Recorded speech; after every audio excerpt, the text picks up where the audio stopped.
Merci de prendre part à ces enseignements et merci d'être là. Bonjour à tous. Ce matin, le Seigneur veut nous enseigner, car il est écrit, nous serons tous enseignés des dieux. Et le souhait de notre Père Céleste, c'est d'avoir un peuple suffisamment enseigné. Meilleurs vœux et joyeux Noël à tous. 2022, c'est une année où la faveur de Dieu va se déverser dans la vie de tout un chacun. Amen, amen. Le 2 maisons, voilà notre thème de ce matin. Et Dieu m'a mis à cœur de partager avec son peuple cet enseignement. Le 2 maisons. Et la Bible nous parle de 2 personnes, 2 bâtisseurs. La première personne va décider de bâtir sa maison sur des rocs. Et de l'autre côté, la personne va décider de bâtir sa maison sur des sables. Tous deux des bâtisseurs. Tous deux ont reçu une vision de bâtir une maison pour l'Éternel. Mais on remarque que chacun d'eux va choisir de prendre une direction. L'un va prendre une direction de bâtir sa maison sur des rocs, c'est-à-dire des matières très dures, parce qu'à cette époque, des rocs, c'était des masses de pierre.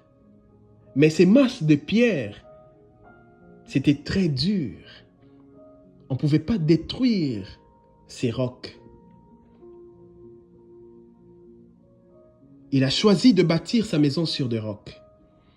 Et une autre personne, malgré qu'il a reçu la vision, mais il a choisi de bâtir sa maison sur des sables. Qu'est-ce que les Écritures veulent nous enseigner par là? Matthieu, chapitre 7. Nous allons commencer à lire à partir du verset 24 jusqu'au verset 27. Et nous allons lire aussi Luc, chapitre 6, à partir du verset 46. Ce sera nos 2 textes de base. Et je vous demanderai de prendre vos Bibles, d'ouvrir avec moi dans Luc. On va commencer par Matthieu et ensuite on va lire aussi dans Luc. Matthieu chapitre 7, à partir du verset 24 jusqu'au verset 27. Il est écrit ceci. Ainsi celui qui écoute ce que je viens de dire et le met en pratique sera comme un homme avisé qui a bâti sa maison sur les rocs. La pluie est tombée, les torrents ont débordé, la tempête s'est abattue sur cette maison, mais elle ne s'est pas écroulée car ses fondations avaient été posées sur les rocs. Mais celui qui écoute mes paroles et ne les met pas en pratique sera comme un homme insensé qui a bâti sa maison sur les sables. La pluie est tombée, les torrents ont débordé, la tempête s'est abattue sur cette maison et la maison s'est écroulée et la ruine a été totale. Luc chapitre 6, à partir du verset 46. Il est écrit ceci. C'est Jésus-Christ qui parle à ses serviteurs. Il leur dit ceci. Pourquoi m'appelez-vous Seigneur, Seigneur, et vous ne faites pas ce que je vous dis? Je veux vous montrer à qui ressemble celui qui vient à moi.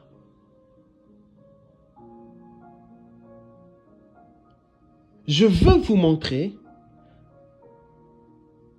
à qui ressemble celui qui vient à moi, qui écoute mes paroles et le met en pratique? Lorsque on s'approche du Seigneur, on doit écouter sa parole et le mettre en pratique. Celui-là, celui qui écoute la parole et les met en pratique, il est comme celui qui s'est mis à bâtir une maison. Il a creusé profondément la terre et il a posé des fondations sur des rocs. Quand l'inondation est venue, les mers se sont levées. Cela n'a pas pu ébranler la maison. Mais celui qui écoute mes paroles et ne les met pas en pratique, sa destruction est totale.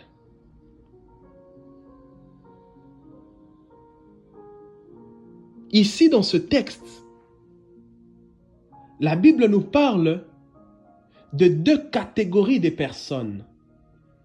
Il y a des personnes, ils écoutent la parole,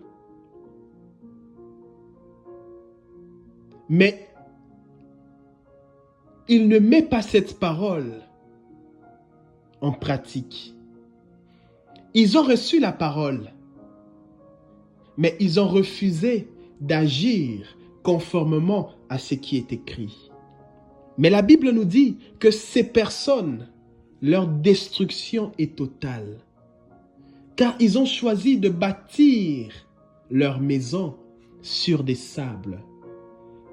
Et lorsqu'on bâtit une maison sur des sables, il faut s'attendre que cette maison soit écroulée. Pourquoi? Parce qu'il n'y a pas de fondation solide. Mais de l'autre côté, on nous présente un homme. Lui, lorsqu'il a décidé de bâtir sa maison, il a décidé de bâtir sa maison avec des fondations solides. Il a choisi de bâtir sa maison en écoutant et en mettant en pratique la parole de Dieu. Et lorsque nous lisons dans Jacques, chapitre 1er, à partir du verset 23, Jacques nous invite à écouter et à mettre en pratique la parole de Dieu. Jacques dit ceci: c'est pourquoi rejetez tout ce qui salit et tous les excès dus à la méchanceté. Nous devons accueillir avec humilité la parole de Dieu, cette parole qui est plantée au-dedans de nous. Car la parole de Dieu a le pouvoir de sauver. Dieu nous appelle à ne pas simplement écouter sa parole, à ne pas simplement méditer sa parole, mais Dieu nous appelle à mettre en pratique cette parole que nous avons reçue. Si nous agissons contrairement à ce que la parole de Dieu dit, alors on se trompe nous-mêmes. Alors notre relation est une relation vaine. Elle ne produit aucun résultat. Pourquoi? Parce que malgré qu'on écoute la parole, mais on ne met pas en pratique ce qui est écrit. On déclare cette parole, mais dans la vie auquel nous vivons, cette parole n'est pas en exercice. Et ici, Jacques insiste, il dit, lorsque tu écoutes la parole et tu ne la mets pas en pratique, tu te trompes toi-même. Bien-aimés frères et sœurs, peuple de Dieu, nous avons reçu la parole de Dieu. C'est une parole de vie et de lumière. C'est une parole qui guérit l'homme et c'est une parole qui sauve. La Bible dit, dans leur détresse, ils crièrent à l'Éternel et Dieu envoya sa parole pour le guérir. Mais cette parole que nous avons reçue, nous devons le mettre en pratique. Et l'apôtre Paul, dans 1 Corinthiens chapitre 7, à partir du verset 19, l'apôtre Paul nous dit ceci: être circoncis ou ne pas être circoncis n'a pas d'importance. Ce qui est important, c'est d'obéir au commandement de Dieu. Obéir au commandement de Dieu, c'est écouter et mettre en pratique sa parole. C'est quoi être circoncis? C'est avoir une alliance avec Dieu. Celui qui a une alliance avec Dieu agit conformément au commandement de Dieu. Car lorsque Dieu veut établir une alliance avec un homme, Dieu présente à l'homme le livre. Lorsque Dieu voulait traiter une alliance avec Israël, Dieu a donné à Moïse les commandements. Et Dieu a dit à Moïse, ce commandement, tu les enseigneras aux Israélites. Et cet homme qui avait décidé de construire sa maison sur des rocs, il avait décidé d'écouter la parole de Dieu et de la mettre en pratique. Et celui qui avait décidé de bâtir sa maison sur des sables, il est celui qui, malgré qu'il écoutait la parole de Dieu, mais il ne la mettait pas en pratique. Construire sa maison sur les rocs signifie tout simplement faire confiance à Dieu. Parce qu'il faut savoir, lorsque tu choisis de marcher avec le Seigneur, il y aura des tempêtes qui vont se lever. Il y aura le vent qui va souffler. Mais pour que la maison que tu as bâtie ne puisse pas s'écrouler, il faut qu'il y ait des fondations solides. Et ces fondations solides, c'est la parole de Dieu. La parole qui est sémée au-dedans de toi. Et lorsque la parole est sémée au-dedans de toi, peu importe les degrés de la tempête, peu importe les vents qui peuvent souffler, tu resteras toujours constant. Mais celui qui ne met pas en pratique la parole de Dieu, lorsque le vent souffle, il bouge. Il n'a pas de position. Il n'est pas constant. Il peut facilement changer d'avis. Il peut facilement perdre la foi. Pourquoi? Parce que dès le départ, il n'avait pas choisi de bâtir sa vie en écoutant et en mettant en pratique la parole de Dieu. C'est ce que les Écritures veulent nous enseigner. Écouter et mettre en pratique cette parole que nous avons reçue. Et dans Psaume, chapitre 18, à partir du verset 2 jusqu'au verset 3, Psaume chapitre 18, à partir du verset 2 jusqu'au verset 3, David dit ceci: « Je t'aime Seigneur, car tu es ma force. » David dit, « Le Seigneur est pour moi un roc, un refuge, où je suis en sécurité. Mon Dieu est pour moi un rocher, où je suis à l'abri du danger. Il est pour moi un bouclier qui me protège.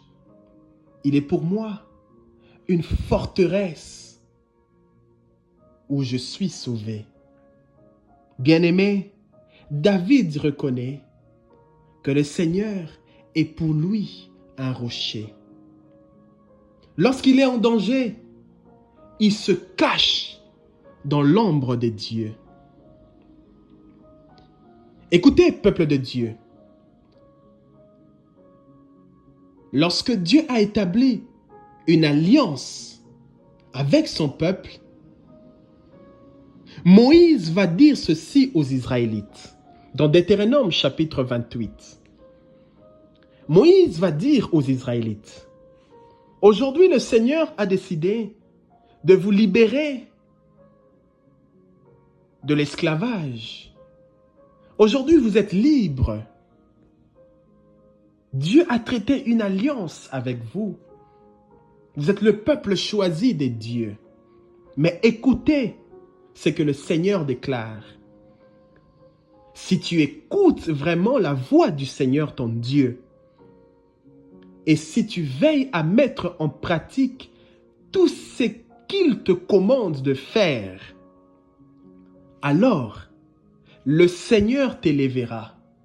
Il te donnera la supériorité. Il te donnera la grandeur. Et le Seigneur te comblera de ses bienfaits. Mais il y avait une condition, de mettre en pratique les commandements de Dieu. Les commandements de Dieu, ce sont des lois et des règles que Dieu établit afin que l'homme puisse marcher selon ses lois. Et lorsque tu marches selon les lois de Dieu, tu es agréable aux yeux de Dieu. Rien de mal ne peut t'arriver. Bien-aimés, le Seigneur nous appelle à mettre en pratique sa parole. Efforce-toi de mettre en pratique la parole de Dieu. Bien-aimés frères et sœurs, peuple de Dieu, nous devons bâtir notre vie, notre être intérieur. Notre être intérieur, c'est le temple de l'Esprit de Dieu. Et nous devons bâtir notre vie en se basant sur la parole de Dieu. Qu'est-ce qui est écrit dans cette parole? Est-ce que mes actes sont conformes à la parole de Dieu? Car la parole de Dieu, c'est une lumière pour les êtres humains. Voilà pourquoi David avait compris ces choses. David dit, « Seigneur, ta parole est comme une lampe à mes pieds et une lumière sur ma route. Même lorsque je marche dans la sombre vallée de la mort, même lorsque je marche dans l'obscurité, je ne crains aucun mal. Je n'ai pas peur, car je sais que ta parole est une lumière. Je sais que lorsque j'écoute ta parole et je m'efforce à mettre en pratique cette parole, ma vie sera éclairée. » Bien-aimés, frères et sœurs, peuple de Dieu, le plus important dans notre marche avec le Seigneur, c'est l'obéissance.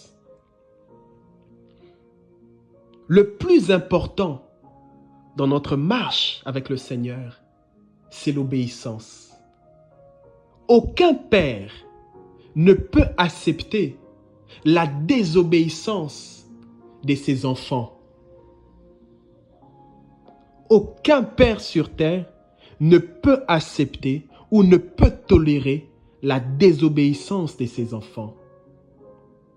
Tout père sur terre a toujours besoin que ses enfants puissent obéir. C'est de même avec notre Père céleste.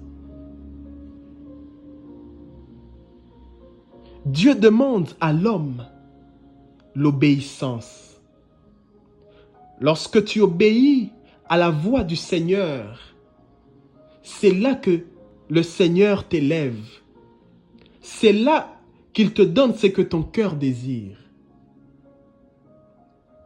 Car écouter la parole de Dieu et la mettre en pratique, c'est obéir à la voix de Dieu. Voilà pourquoi, lorsque le Seigneur se révèle à son serviteur José, lorsque Dieu appelle José à être son porte-parole,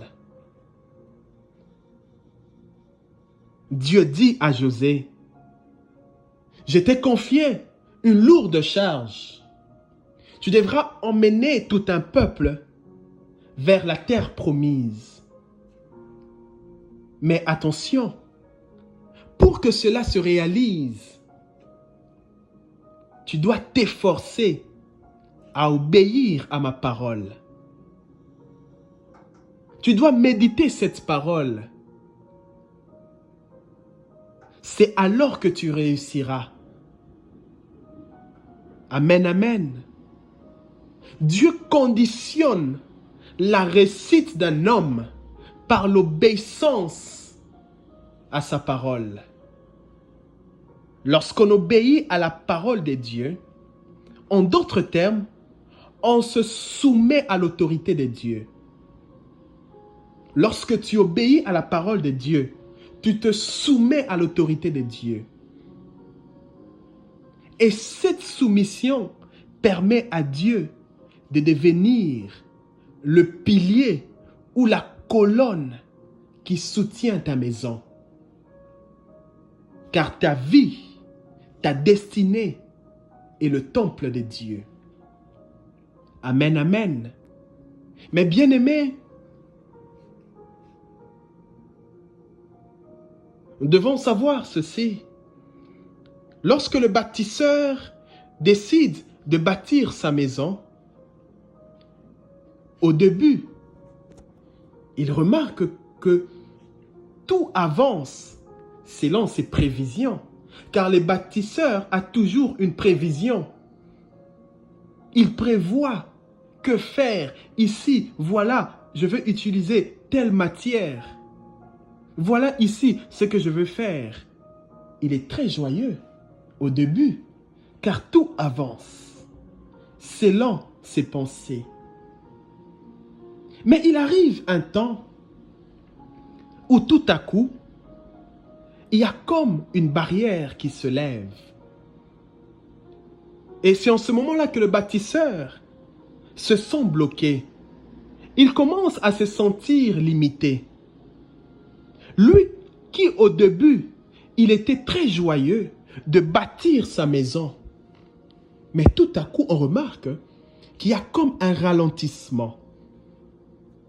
Et le bâtisseur a l'impression, comme s'il y a une tempête qui se levait pour faire écrouler sa maison. C'est le temps de questionnement. Il commence à se poser beaucoup de questions. Et lorsque la tempête se lève, lorsqu'il remarque que réellement, il y a une tempête devant lui, alors le bâtisseur a peur. Il commence à se poser des questions sur l'avenir de sa maison. Qu'est-ce qui va arriver à ma maison? Est-ce que je vais perdre ma maison? Est-ce que j'avais bâti ma maison sur des fondations solides? Et il se demande, est-ce que le choix de matériel ont été exacts? Est-ce que la parole de Dieu que j'avais reçue, est-ce que réellement c'est une parole vivante? Beaucoup de questions. C'est dans ce temps-là qu'on commence à reconnaître celui qui avait bâti sa maison sur des rocs et celui qui avait bâti sa maison sur des sables. Celui qui avait bâti sa maison sur des rocs, lorsque la tempête va se lever, il va garder sa confiance. Pourquoi? Parce qu'il avait choisi des matériaux durables. Mais celui qui avait bâti sur des sables, il va s'agiter. Il aura peur, car il sait que sa maison va s'écrouler. Bien-aimés, frères et sœurs, peuple de Dieu, c'est là qu'on reconnaît un homme de foi. C'est lorsque la tempête se lève. On te reconnaîtra un homme de foi lorsqu'on verra comment tu surmontes le temps de tempête. Amen, amen. Et dans Matthieu, chapitre 7, j'aime beaucoup cette histoire dans Matthieu, chapitre 7. Matthieu, chapitre 7, à partir du verset... Matthieu, chapitre 7, à partir du verset 23. Excusez-moi. Matthieu, chapitre 8. Non, c'est pas le verset 7, mais allons dans Matthieu, chapitre 8, à partir du verset 23. Dans ce texte, Jésus va apaiser une tempête.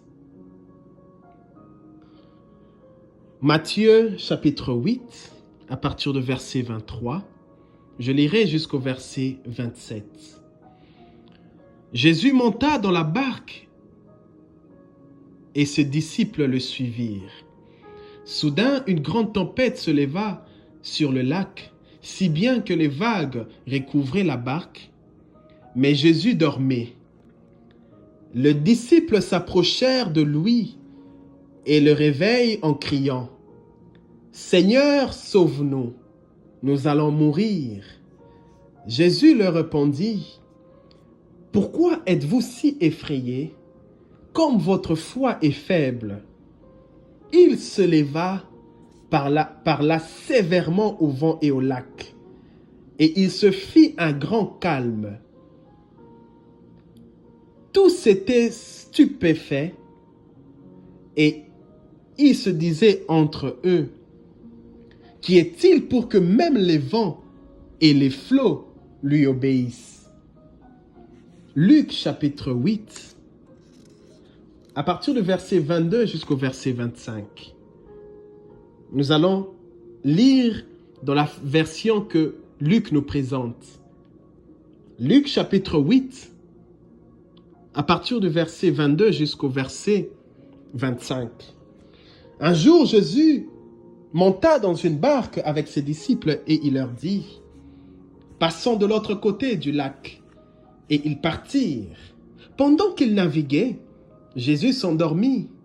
Et soudain, un vent violent s'est mis à souffler sur le lac. La barque se remplissait d'eau et ils étaient en danger. Les disciples s'approchèrent de Jésus et le réveillent en criant, « Maître, Maître, nous allons mourir. » Et Jésus se réveille et il menaça le vent et les grosses vagues et eut un grand calme. Et Jésus dit aux disciples, « Où est votre foi ?» Effrayés, ils étaient stupéfaits et se disaient les uns aux autres, « Qui est donc celui-ci ? Il donne des ordres même au vent et à l'eau, et ils lui obéissent. » Amen, amen. Bien-aimés, dans ce texte, on nous présente le Seigneur Jésus-Christ et ce disciple. Et Jésus invite ce disciple à un déplacement, à un changement. Souvent, le changement dans nos vies fait en sorte qu'il y ait des circonstances inhabituelles qui se présentent. Jésus leur dit ceci, « Passons de l'autre côté du lac. » C'était un changement. Ils devaient quitter d'un endroit vers un autre endroit.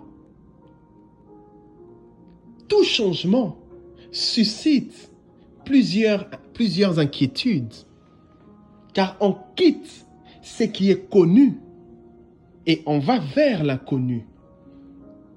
Les disciples devaient aller vers l'inconnu et ils ont accepté l'invitation venant du Seigneur Jésus-Christ.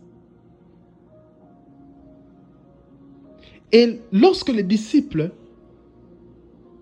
ont accepté cette invitation,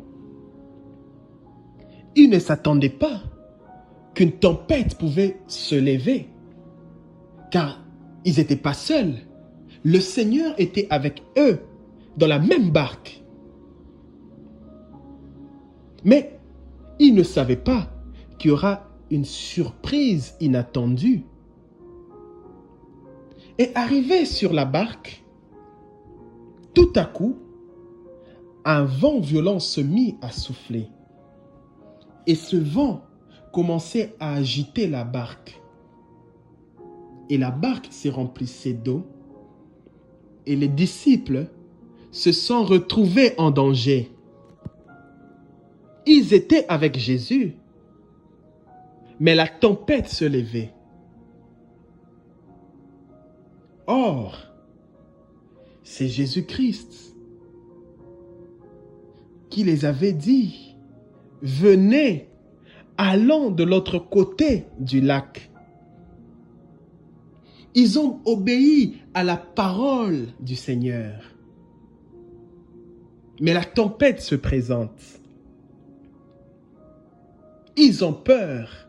Et dans leur frayeur, dans leurs doutes, dans leurs craintes, ils décident de faire appel au Seigneur. « Maître, Maître, nous allons mourir. » En d'autres termes, « Seigneur, sauve-nous. » Et Jésus va se réveiller et il va menacer le vent. Et il va parler sévèrement au vent, avec autorité, car il a reçu toute autorité dans le ciel, sur la terre et sous la terre. Et au même moment, il y eut un grand calme. La tempête se calmait. Pourquoi? Parce que le Seigneur a parlé. Voilà pourquoi, dans Psaume 65, à partir du verset 8, David dit ceci, « Seigneur Dieu de l'univers, qui est comme toi?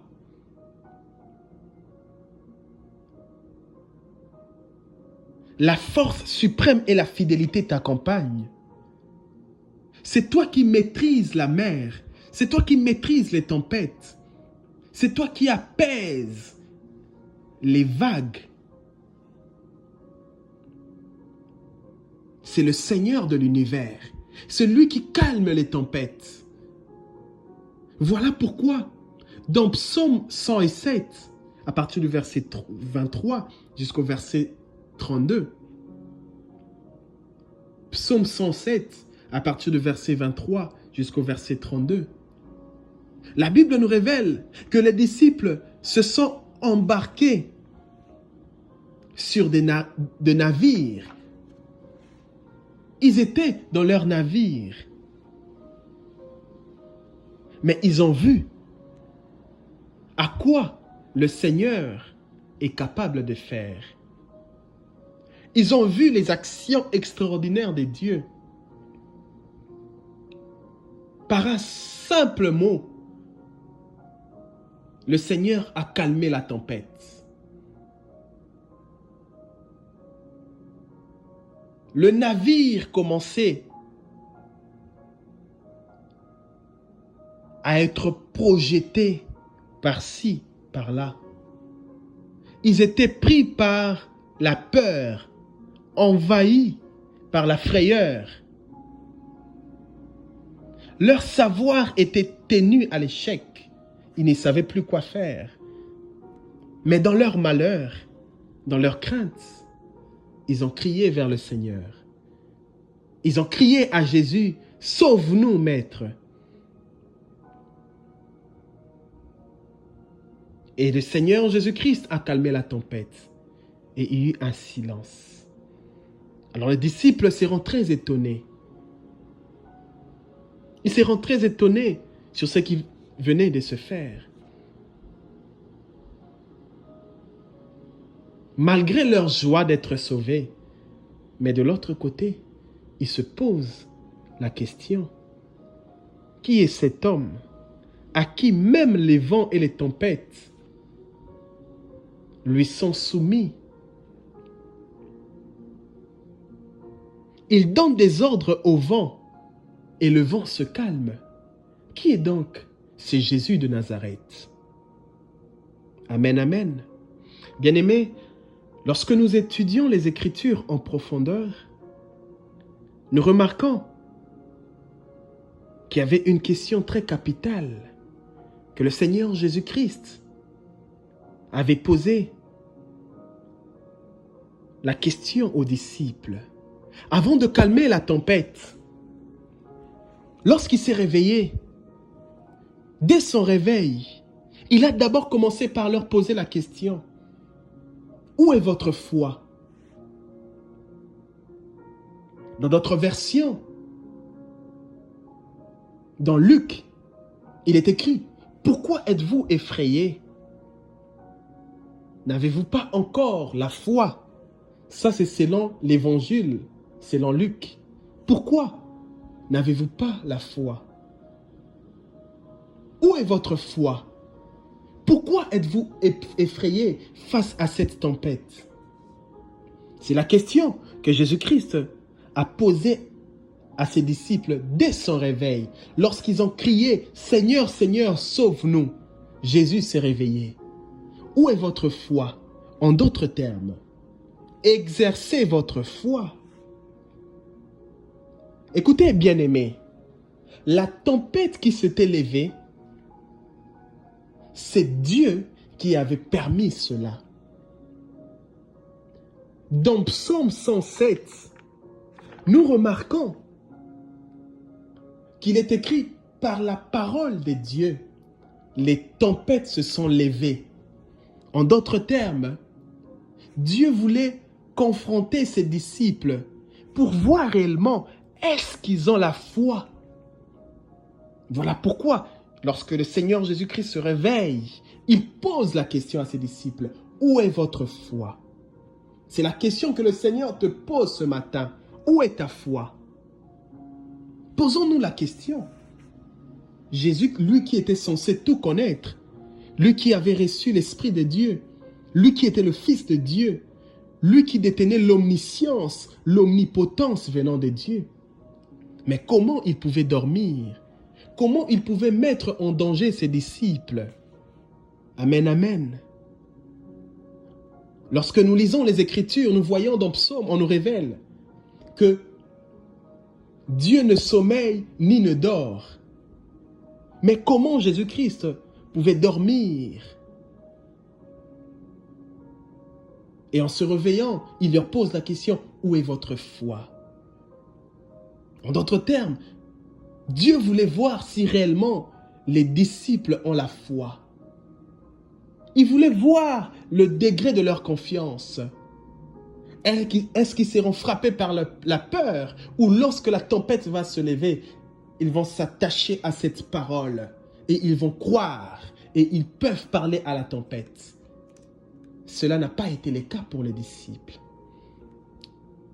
Cela n'a pas été le cas. Ils ont tremblé. Ils n'ont pas fait confiance à la parole de Dieu. Jésus-Christ avait fait exprès pour dormir. Il a fait exprès. Il s'est endormi pour voir comment les disciples vont réagir. Il y a certaines épreuves qui arrivent dans ta vie, certaines difficultés.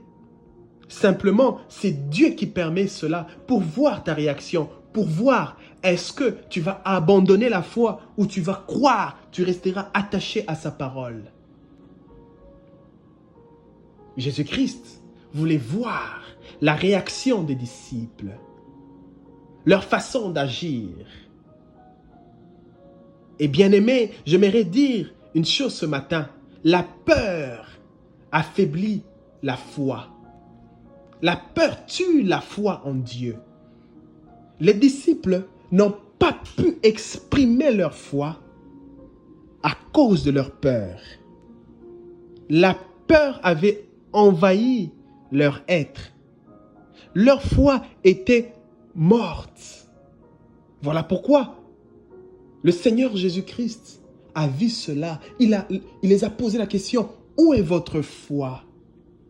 Amen, amen. Bien-aimés, la vraie foi s'exprime au moment où nous sommes confrontés à une épreuve. La tempête n'arrive pas dans ta vie pour te faire tomber, mais la tempête arrive pour te faire comprendre que tu dois avoir confiance en celui que tu as cru. À tous ceux-là qui ont cru, il les a donné le pouvoir de devenir enfants de Dieu.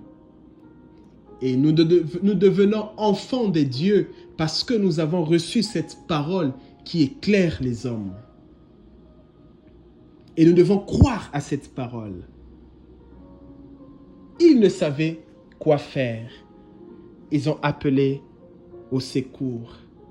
Maître, Maître, sauve-nous. Leur foi était faible. Ils ne pouvaient rien faire. Ils étaient affaiblis.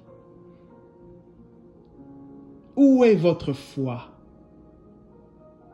Pourquoi avez-vous peur? Pourquoi as-tu peur lorsque la tempête se lève? Bien-aimés, de la même façon, la foi détruit la peur.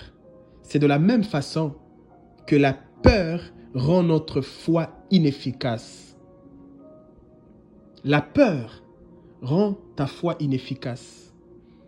Si tu es rempli de peur, ta foi est inutile.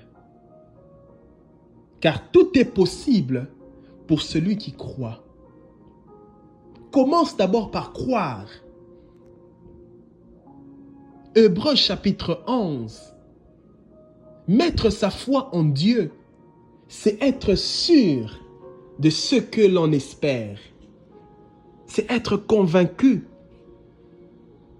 que ce que tu déclares, que ce que tu dis, cela se réalisera. C'est ça un homme de foi. Un homme de foi, c'est un homme de conviction. C'est un homme qui ne doute pas. Il croit que peu importe ce qui arrive aujourd'hui, mais demain, c'est le meilleur jour. En d'autres termes, selon ce que nous venons de lire dans l'histoire de la tempête qui s'est élevée, Jésus voulait faire comprendre aux disciples que par leur foi, sans douter, sans crainte, ils pouvaient eux-mêmes calmer la tempête sans réveiller le Seigneur. Eux-mêmes pouvaient calmer la tempête. Voilà pourquoi il leur pose la question. Où est votre foi? Bien-aimés, souvent, il faut simplement exercer ta foi. Tu dois simplement parler et croire que ce que tu dis, cela sera ainsi. Par le nom puissant de Jésus-Christ de Nazareth. Si les disciples, ils avaient exprimé leur foi, cette tempête allait se calmer. Ils pouvaient calmer la tempête par leur foi. Voilà pourquoi, voyant tous les miracles que Jésus-Christ accomplissait au milieu d'eux, les disciples se posaient plusieurs questions. Qui est donc cet homme? Voilà pourquoi, à un certain temps, ils ont même posé la question à Jésus-Christ.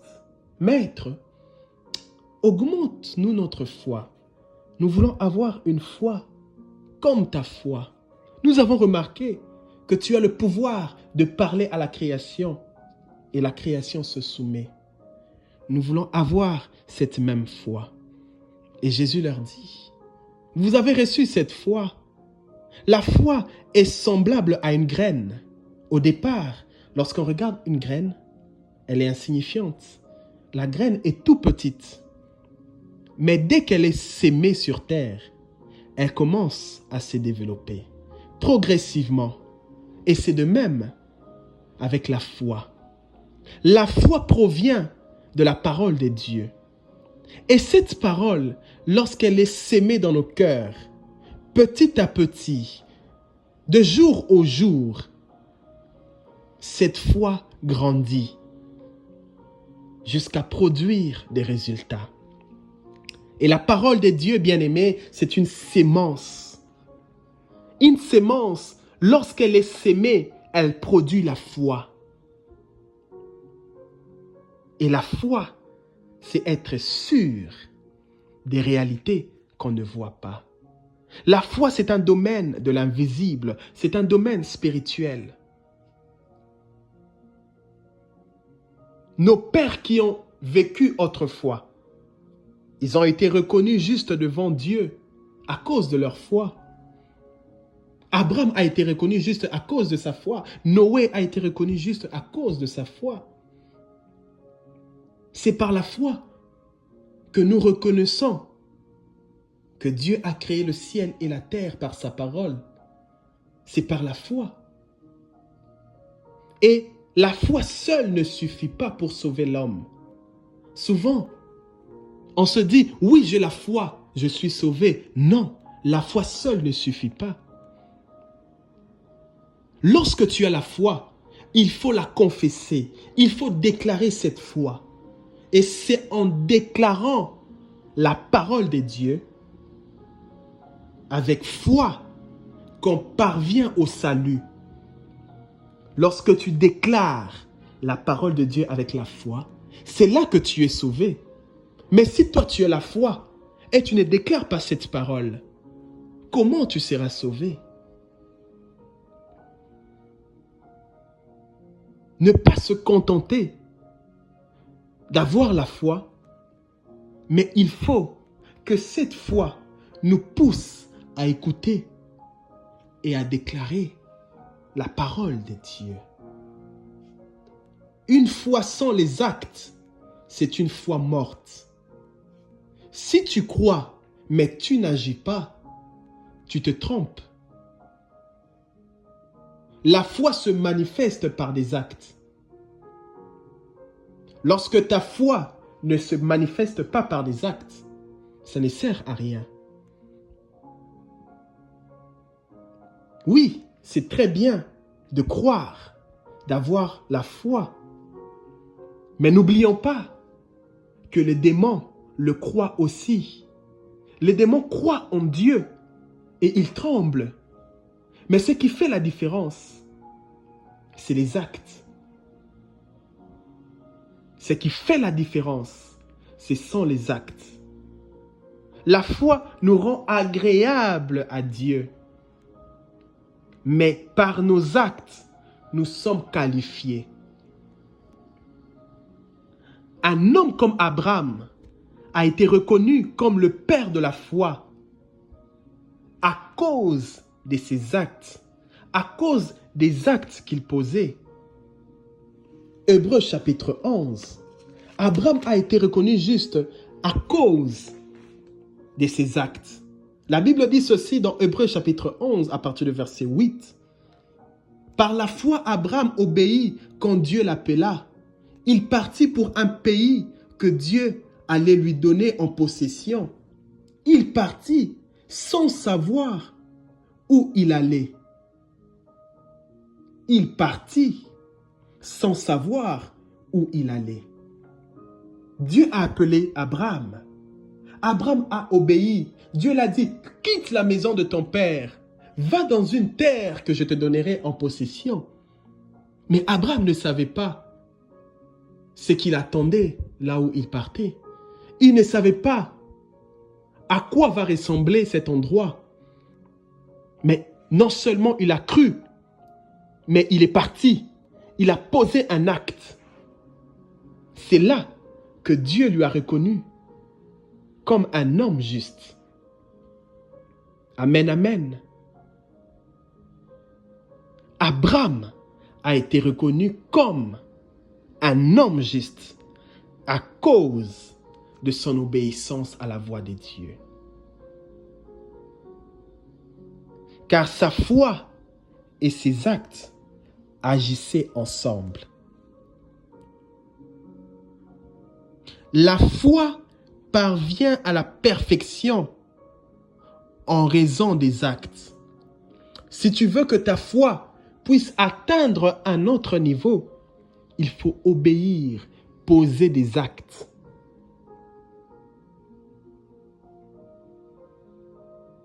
C'est par la foi que Noé écouta les avertissements de Dieu au sujet de ce qui allait se passer. Noé n'avait pas encore vu ce qui devait se passer, mais il a cru aux avertissements de Dieu. Dieu lui a dit, construis un arche. Il a construit un arche. Lorsque le déluge est arrivé sur terre, lorsque Dieu a frappé la terre, la Bible dit, Noé et sa famille ont été épargnés. Pourquoi? Parce qu'il a cru et il a posé un acte. La femme d'Abraham, Sarah, elle était stérile. Mais Dieu lui a donné un enfant, malgré l'âge avancé. Pourquoi? Parce que Sarah avait cru. Il avait posé un acte. Il est parti avec Abraham. Bien-aimé, la foi et les actes nous permettent de vivre le miracle. Amen, amen. Et nous remarquons qu'il y avait une femme qui s'appelait Rahab. Et la Bible nous rappelle que cette femme, c'était une prostituée. Elle faisait ce qui était mal aux yeux de l'Éternel. Mais cette femme a été reconnue juste devant Dieu à cause de ses actes. Vous savez pourquoi? Parce qu'elle avait accueilli les messagers qui venaient d'Israël. Rahab a accueilli ces gens-là et il a aidé ces gens à prendre la bonne direction. Il a posé un acte et par cet acte, Dieu lui a reconnu comme une femme juste, uniquement par ses actes. À cause de sa bonne volonté, à cause de son cœur, il a reçu la faveur venant de Dieu. Vous voyez comment un homme peut être reconnu juste devant Dieu, non seulement à cause de sa foi, mais à cause des actes que tu peux poser. Si tes actes sont conformes à la parole de Dieu, tu es juste devant Dieu. De la même façon, le corps sans le souffle est mort. C'est de la même façon que la foi sans les actes est morte. Le corps humain ne peut jamais vivre sans l'esprit qui est le souffle de Dieu. Et c'est pareil. Tu ne peux pas avoir la foi si ta foi n'est pas accompagnée des œuvres. Nous devons avoir la foi, mais aussi obéir à la voix de Dieu. Quelqu'un peut dire, moi j'ai la foi. Mais lorsque tu n'observes pas et tu ne mets pas en pratique la parole de Dieu, cette foi ne te sert à rien. Voilà pourquoi tu remarqueras, malgré ta foi, mais le miracle ne se produit pas. Il te manque les œuvres. Comment tu peux avoir la foi s'il n'y a pas des œuvres? Mais celui qui a les œuvres peut démontrer sa foi. Par tes actes, on peut te reconnaître comme un homme de foi. Et un homme de foi, ça se voit par ses actes. Un homme de foi, c'est un homme qui finit toujours par avoir les résultats de ce qu'il espère. La foi n'échoue jamais. Tous ceux qui ont vécu de grands miracles avec Dieu, c'étaient des hommes de foi. Personne ne peut plaire à Dieu sans la foi. Celui qui s'approche de Dieu doit premièrement croire que Dieu existe et que Dieu récompense ceux qui le cherchent. En d'autres termes, tu ne peux pas simplement te limiter à avoir la foi ou à croire en Dieu.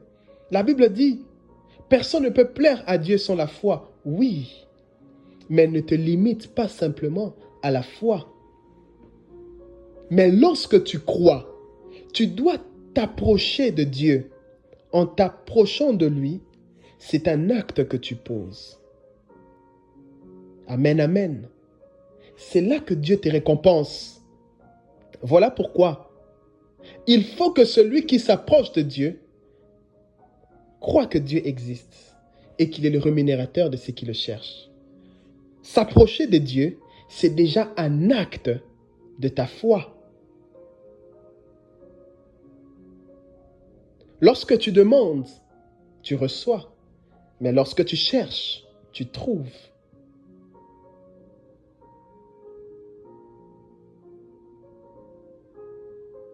Lorsque tu demandes, tu reçois. Tu cherches et tu trouves. Et on ouvre la porte à celui qui demande. Dans ce texte, dans Matthieu chapitre 7, on veut nous faire comprendre ceci. Il y a une différence entre celui qui demande et celui qui cherche. Celui qui demande reçoit par la foi. Mais celui qui cherche, non seulement il cherche avec sa foi, mais il exprime par un acte. Il va chercher.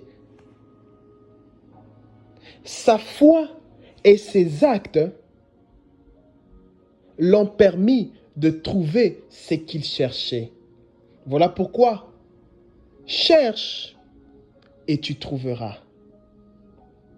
Les portes sont ouvertes à celui qui agit par la foi et par les œuvres. Amen, amen. De la même façon, lorsque tu as la parole et l'Esprit de Dieu, le miracle peut se produire. C'est de la même façon lorsque tu as la foi et ta foi s'exprime par tes actes. Tu peux provoquer l'action de Dieu dans ta vie. Voilà pourquoi ce matin, par cet enseignement, Dieu veut nous faire comprendre que nous devons choisir de bâtir nos vies en plaçant notre confiance dans sa parole. Nous devons exercer notre foi. Peu importe les vents qui peuvent souffler, peu importe les tempêtes, peu importe la situation qui se présente devant toi, fais confiance au Seigneur. Par ta foi, par tes œuvres, tu peux produire un miracle dans ta vie. Et cet enseignement, c'est la fin de nos enseignements pour 2021. Nous clôturons avec cette parole de ce matin. La foi et les œuvres. C'est la fondation de ta vie. Lorsqu'il y aura des tempêtes, tu resteras toujours constant. Et préparons-nous à entrer en 2022, excusez-moi. Préparons-nous à recevoir 2022 avec beaucoup de joie. Car 2022, le Seigneur m'a dit des choses et nous aurons le temps de partager cela. Merci d'avoir pris le temps d'écouter cet enseignement et que mon Dieu vous fasse beaucoup du bien, qu'il vous garde, qu'il vous protège, qu'il vous bénisse, qu'il étende sa main, qu'il fasse briller sa lumière sur vous. À nous revoir prochainement pour d'autres enseignements. C'est là que l'Esprit va nous diriger. Shalom.